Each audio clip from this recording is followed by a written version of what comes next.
ஓம் Sri Sairam. October 15, 2025. சுவாமி வழங்கும் இன்றைய அருளமுதம்.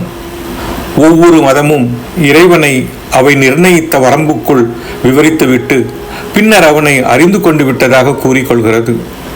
யானையின் ஏதோ ஒரு அங்கத்தை மட்டும் தடவி பார்த்துவிட்டு முழு விலங்கையும் புரிந்து கொள்ள முடியாததால் அது ஒரு தூண், விசிறி, கயிறு, சுவர் போன்றது என்று சொல்லிய 7 பார்வையற்றவர்களைப் போல மதங்களும் ஒரு பகுதியை பற்றி மட்டுமே பேசி தங்களுடைய கண்ணோட்டம்தான் முழுமையானது, பூரணமானது என சாதிக்கின்றன.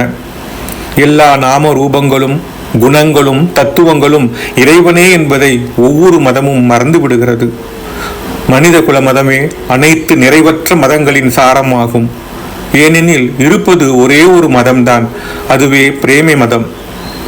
உண்மையை தேடிய அந்த பார்வையற்றவர்களுக்கு வெவ்வேறாகவும் தனிப்பட்டவையாகவும் புலப்பட்ட யானையின் பல்வேறு அங்கங்களும் ஒரே இரத்த ஓட்டத்தினால் தான் போஷிக்கப்பட்டு இயக்கப்படுகின்றன.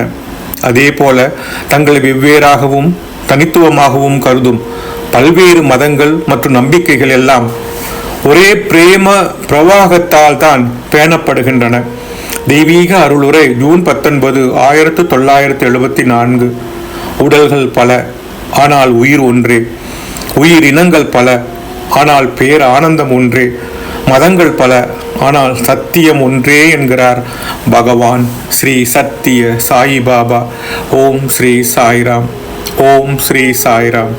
ஓம் ஸ்ரீ சாய்ராம்.